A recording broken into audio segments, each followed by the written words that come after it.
así comenzamos Conexión Jubilados en este lindo domingo. Cómo me gusta el calorcito, cómo me gusta el verano. Arrancamos bien arriba hoy, por eso el rojo, colores brillosos, a disfrutar del verano y a disfrutar también de estas mañanas en donde nos reencontramos. Hoy vamos a estar hablando de salud. ¿Qué tal están ustedes de salud? ¿Cómo vienen con esos chequeos? ¿Qué tal está el cuore? ¿Lo vienen cuidando?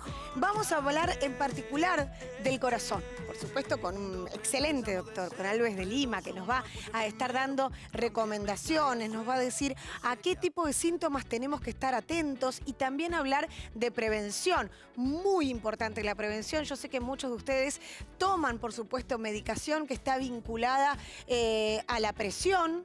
Y eso también es muy importante, ¿eh? Y tiene una vinculación directa con el corazón. Así que a prestar muchísima atención en este punto. Hablaremos, por supuesto, de salud y hablaremos del corazón. Estuvimos preparando, obviamente, también otro fragmento que queremos compartir con ustedes, que es la editorial que realizó el gran Beto Casella, en donde habla de edadismo, en donde habla de esa discriminación y prejuicios que muchas veces hay en la sociedad en relación a los adultos mayores. No solamente en la sociedad, sí, en general. A veces dentro de la misma familia nos olvidamos que ese abuelo o abuela en algún momento fue joven, en algún momento fue adolescente y en algún momento también fue rebelde. Este es el programa que tenemos para ustedes hoy.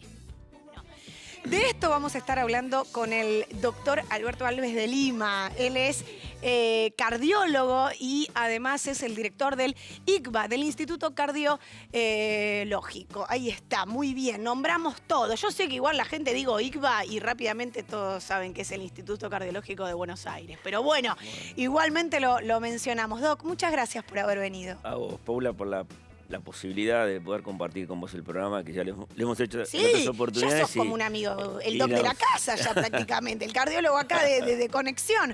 Buenísimo. Bueno, ¿cómo nos aparecen estos síntomas? Y vamos a ir por el principio. ¿Qué es un infarto?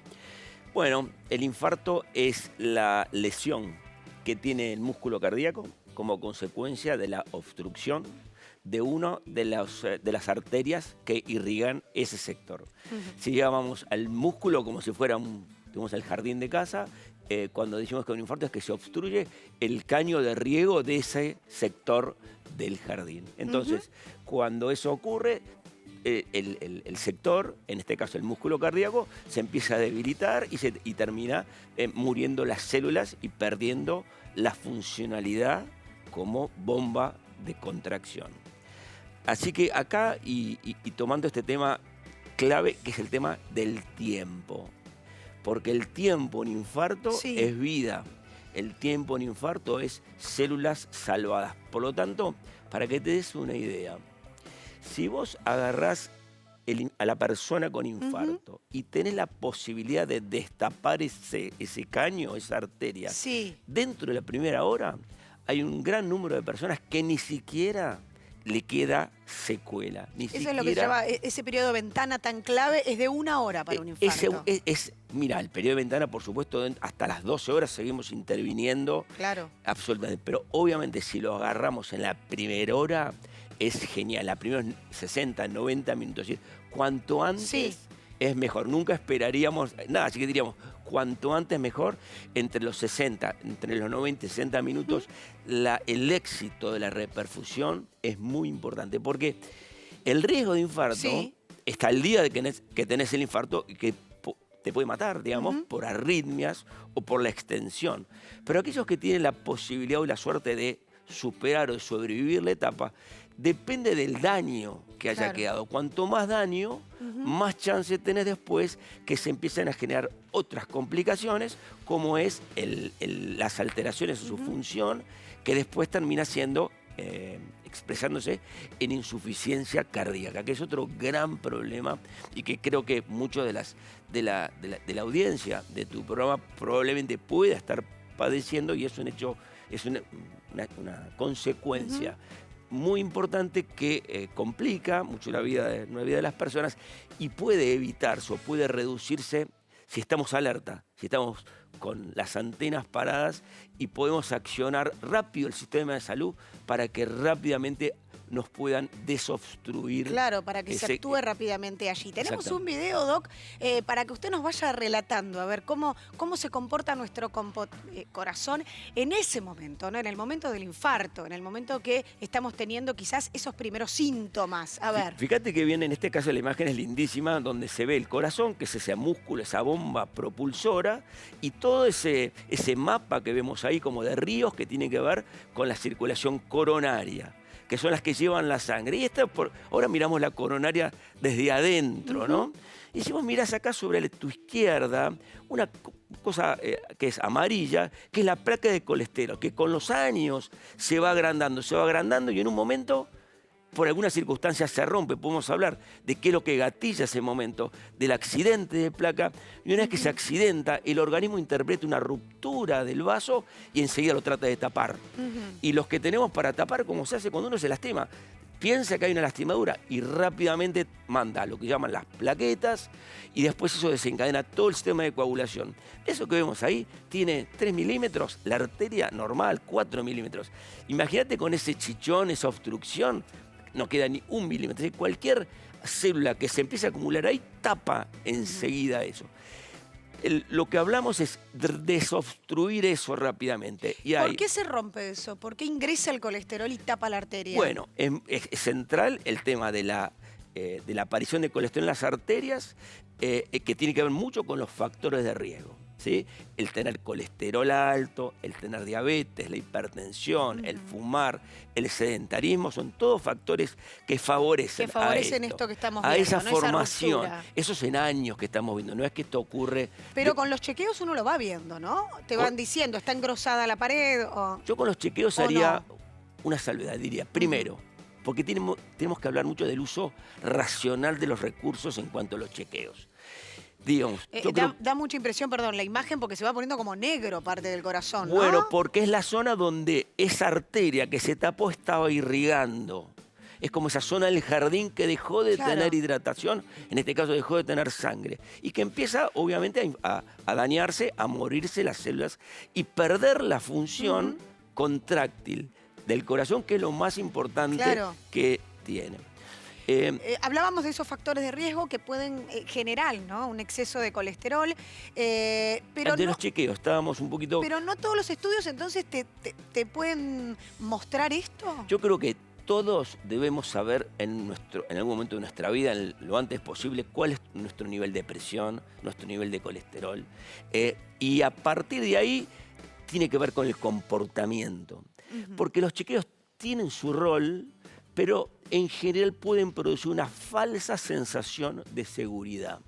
Porque el chequeo te da la foto de hoy para atrás, del día para atrás, pero no te anticipa para adelante. De hecho, para tener un chequeo con prueba de esfuerzo que dé anormal, tenés que tener una obstrucción alrededor del 80%. Pero entonces esos chequeos que uno se hace como aptos físicos, por ejemplo, la ergonometría, la prueba de fuerza, ¿no? El chequeo cardiológico, ese chequeo que a nosotros nos dice, bueno, ¿estás apto o no estás apto para hacer un deporte, para ir al gimnasio? ¿Ese chequeo podría detectarlo o no? Ese chequeo podría detectarlo, pero también podría no detectarlo. Es decir, no nos tiene que dar... Es bueno el chequeo, sobre todo diría que hay circunstancias muy importantes. Si vos vas a hacer una actividad física diferente a tu vida normal, o tenés algún síntoma, obviamente tenés que hacerlo. Claro. Ahora, lo trascendente es el comportamiento, que tiene que ver con 3 patas fundamentales, que es no fumar, comer en base a frutas y verduras, legumbres, poca carne roja y ejercitar. Y que son con estas 3 cosas que está a nuestro alcance. Porque nosotros tratamos de hacer cosas sofisticadas, chequeos, controles. Hay cosas que están en tus manos. Tomemos la responsabilidad de controlarnos. Es muy sencillo, es 3 patas. No fumar, comer en base a frutas, verduras, legumbres, poca carne roja y ejercitar. Y cuando decimos ejercitar... ¿Y la pata hereditaria? La pata hereditaria, por supuesto, que es un factor de riesgo de los no controlables. 2 factores de riesgo no controlables, lo hereditario y la edad. O sea que dentro de nuestra familia, ¿qué tendríamos que tener en cuenta si lo heredamos, digamos? Si tenemos antecedentes cardiológicos familiares. Exactamente, tenemos que preguntarle a mamá o a papá si papá tuvo infarto o muerte súbita antes de los 55 años y mamá muerte súbita antes de los 65 años, la descendencia tiene un riesgo genético aumentado. También, obviamente, si es por ahí un poco más, o son los tíos, o son, en fin. Pero ahí ir para ser controlándose. terminante, decía, mira, es papá o mamá en esta circunstancia. Ahí podemos tener una carga hereditaria Tenemos genética. ahí una carga La hereditaria. tenemos. Ahora, eso no necesariamente, Sí. ahora se sabe mucho de lo que es la genética y lo que es la epigenética, que es la expresión final de los genes. Está en nosotros controlarlo, porque el hecho de que tengas carga genética no te asegura. Lo que te va a asegurar el pronóstico, el futuro, es el comportamiento. Entonces, de vuelta a estos tres elementos centrales. Sí. Porque el no fumar, esto de la comida saludable, sacar las harinas blancas, sacar los azúcares. Y después ejercitar. Y cuando hablamos de ejercitar, Sí. che, ¿qué es ejercitar? No, quiero ir al gimnasio. No, pará. 40 minutos por día, de piso, ¿no? No menos de 40 minutos por día, no menos de 4 veces por semana. Sí. A un ritmo que vos transpiras un poco o percibís algo de esfuerzo. No es correr ni tampoco ver vidrieras. En fin, es decir, eso como pauta general. Como base, eso es para la prevención. Ahora, ¿a qué tenemos que estar atentos? ¿Cuáles son los síntomas que nos van a estar alertando que estamos teniendo en ese momento un infarto? Vamos a compartir algunas placas y el Genial. doc nos va a ir explicando entonces cada uno de estos. A ver, Bueno, esto dolor es muy de tipo opresivo. Totalmente, es un dolor realmente como si hay un peso. Algunos lo describen como una pata de Una elefante. pata de elefante. Lo he escuchado varias veces Sí. de muchos pacientes que lo han comentado. Realmente opresivo, es medio transfixiante, se va hacia la espalda, se va hacia el cuello, sobre todo hasta el maxilar inferior, que es la parte de abajo de la boca, que se va al cuello, los hombros, la espalda. Brazos, sobre todo la cara interna, en particular del brazo izquierdo. Ok. Pero pueden ser de los dos brazos. Puede ser del... Pero en particular del brazo izquierdo. La característica opresiva es bastante característica y se suele asociar a transpiración. ¿Falta el aire? Podría faltar de aire, dependiendo muchas veces del tamaño y de la magnitud. Claro. Puede inclusive acompañarse con falta de aire. Ahí es clave activar el sistema de emergencias. Rápidamente. Con esos síntomas. Tenemos estos también. Puede tener náuseas, vómitos, falta de aire o transpiración fría. En general aparece con esfuerzo, pero puede aparecer también en reposo. Bueno, justamente cuando aparece en reposo es que estamos en un problema. Porque cuando aparece en esfuerzo y después vos parás y se va, significa que el cuadro de sufrimiento muscular por lo menos ha cedido, lo que no significa que no haya que ir a consultar a la emergencia en manera urgente. Pero sí es el punto, cuando vos tenés el dolor en reposo, ya no hay nada más que pueda disminuir. Ahí está complicado. Ahí está complicado. Está muy complicado. ¿Y varones y mujeres tienen los mismos síntomas?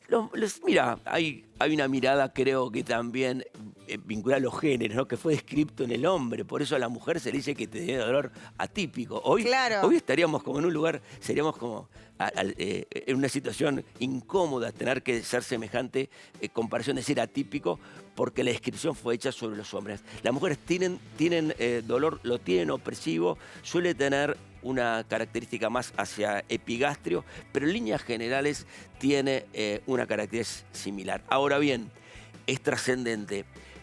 Hay mayor retraso en la consulta de las mujeres que en los hombres, porque bueno, en general, sobre todo más antes que ahora, pero esta cosa de siempre ayudar y siempre estar conteniendo, posterga.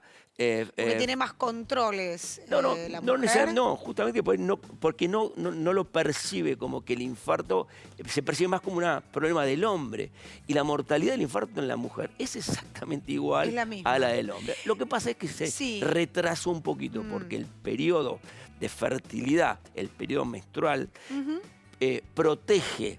Entonces, la menopausia puede ser un... Claro, es donde empieza a aumentar el riesgo. Estar en la etapa de la menopausia aumenta el riesgo. Aumenta de un el posible riesgo. infarto. Como que con respecto a con respecto al hombre, el hombre lo tiene todo un poquito antes. Ahora, cuando lo tiene la mujer, el riesgo, la mortalidad es exactamente igual. Así que no es exclusivamente un problema de hombres o de mujeres. Doc, ahora, el músculo del corazón, el músculo cardíaco, ¿se puede contracturar? ¿Una persona puede tener un dolor por contractura del corazón y no porque esté sufriendo un infarto? Yo diría que si tratamos de homologarlo a un músculo que tenés un calambre, diría que no. No, porque tiene una característica, el músculo miocárdico, que le permite latir 70 veces por minuto. Es más flexible, digamos. Tiene una constitución y una forma de... Ahora, cuando entra a un estado de agotamiento, puede entrar en un estado de sufrimiento, ¿no? Sobre todo cuando está sobreexigido, bueno, puede sufrir. Ahora, por el hecho de un calambre sobre el músculo, no haría esa a no dejar pasar ese dolor, entonces. No pensar que por ahí es una opresión de pecho y no tiene nada que ver con lo cardíaco. No, siempre. A estar atento siempre. La duda creo que debe resolverse siempre en la consulta. Perfecto. Siempre. Tampoco es cuestión de atestar. No, bueno. Pero estar atentos, con obviamente. estas características, claro. y sobre todo aquellos con factores de riesgo. Y vos bien comentabas, Paula, decir, aquellos que tienen antecedentes familiares, papá, mamá, También. hermanos con antecedentes. Los que están polimedicados, mucho adulto mayor tiene mucha medicación de base. ¿Esto puede afectar el corazón? Hoy comentábamos, Paula, al principio, el rol. Yo diría lo siguiente.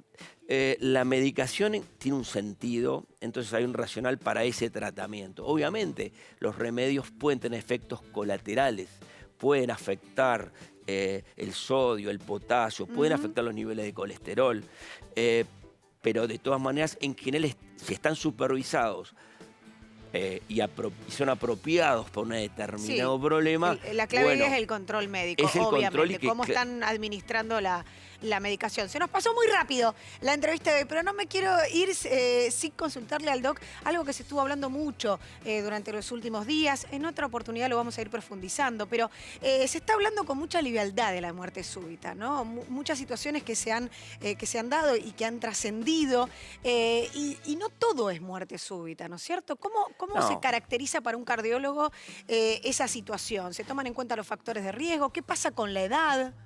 Siempre tenemos que poner un marco de referencia, es decir, definamos primero a qué nos referimos como muerte súbita. La realidad es que la muerte súbita es la muerte repentina, ocurre dentro de la primera hora, pongámosle, de aparición súbita, de los porque era algo síntomas. que no te esperabas, No que el te paciente no esperabas, estaba internado, no estaba enfermo. Exacto. Entonces, diría que si tenés menos de 35 años, la causa en general es un problema del músculo cardíaco asociado a un problema intrínseco del músculo, a lo que nosotros llamamos miocardiopatías, hipertrofia, cualquier cuestión vinculada al músculo, porque como que de fábrica vino con algún defecto. Claro, ahí tenías algún problema. Pero después de los 35, ya te ahí buscaste el la problema. causa es mucho más frecuente, Claro. que sea de causa coronaria, como la que vimos en este video. Claro, como el que estamos donde viendo. hay proceso de aterosclerosis arterial que va progresando y en un momento se produce eso que viste ahí,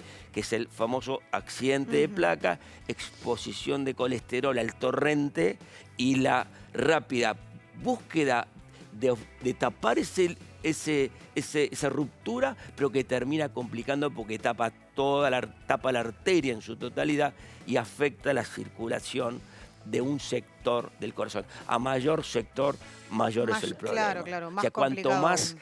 la obstrucción se ocurre más en el origen, más que nosotros llamamos proximal, más próximo a su origen, es mucho peor.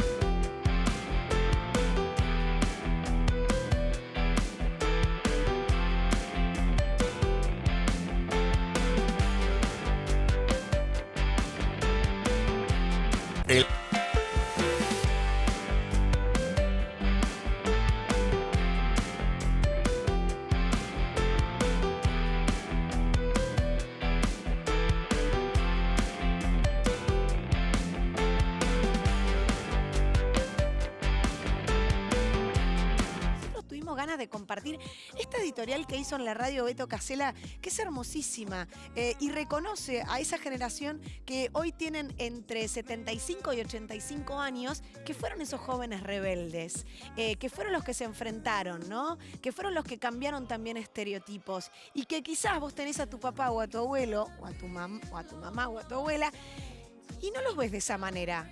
Beto te lleva ese viaje por el pasado. Buen día, primeras luces del día.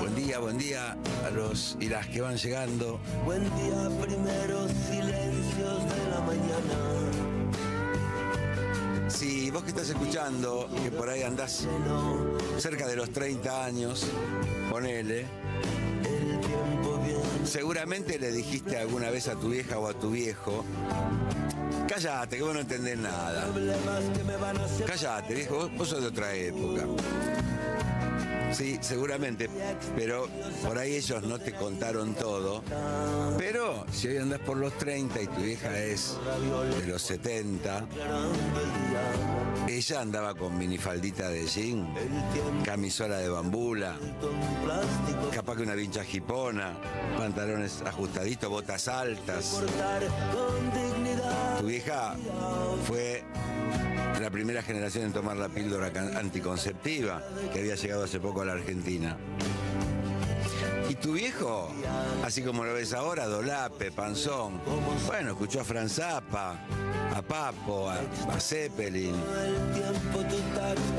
Fueron, capaz que con tu vieja, a ver la película La canción es la misma de Zeppelin, al cine Lara. Y escucharon vinilo de Neil Young, Jethro Tull, Deep Purple, obvio que Rollins y Beatles. Preguntale a tu viejo si no tuvo una Gilera o una Garelli con la que salía a hacerse el James Dean con una camperita de cuero cortita, con la solapa levantada. Si se compraba los jeans en un lugar que se llamaba Edu Sports. La grieta más jodida que tenían ellos era entre chetos y pardos. Tu vieja seguramente fumaba porque para la gente que andaba alrededor de los 20 era obligatorio fumar. Tabaco, ¿no? Ella fumaba posiblemente los Virginia Slims, que eran unos cigarrillos finitos. Tu vieja tomó Whiskola, una cosa que se llamaba Séptimo Regimiento, gancia con limón. Y por ahí fumaron marihuana, tus viejos, y ahora se hacen los caretas con vos. Si andan por los 60 pirulos, por ahí fueron a ver Barrock en el 82, en Obras Sanitarias, donde tocaron Spinetta, Papo, Los Abuelos de la Nada, Lerner, Riff, B8. Capaz que tu vieja se quedó un ratito en tetas, como muchas chicas en los 4 sábados de noviembre, porque era también como una expresión contra la dictadura que los agobiaba y que ya se estaba por ir. Bueno, ellos tuvieron las mismas dudas y los cagazos que vos tuviste a los 20, pero salieron adelante, ¿eh? Te tuvieron a vos, se enfrentaron con todos los obstáculos, los sorprendió la tecnología de grandecito. No saben cómo darle un buen uso al celular, medio a ciegas. Por ahí no entienden mucho de Twitch, de aplicaciones, de chat GPT, pero no tengan dudas que de la vida tus viejos saben. Llegamos al final de nuestro programa, le agradecemos muchísimo esa editorial hermosísima que compartió en la radio Beto Casella, porque es todo real, ¿no? Y muchos de ustedes se habrán sentido ahí un poquito identificados. Nos reencontramos el próximo domingo, muy tempranito, siempre por supuesto en la pantalla de Canal 9, con otro programa de Conexión Jubilados, este armado especial que hicimos para ustedes en el verano 2024. Que tengan un hermosísimo domingo. Le pido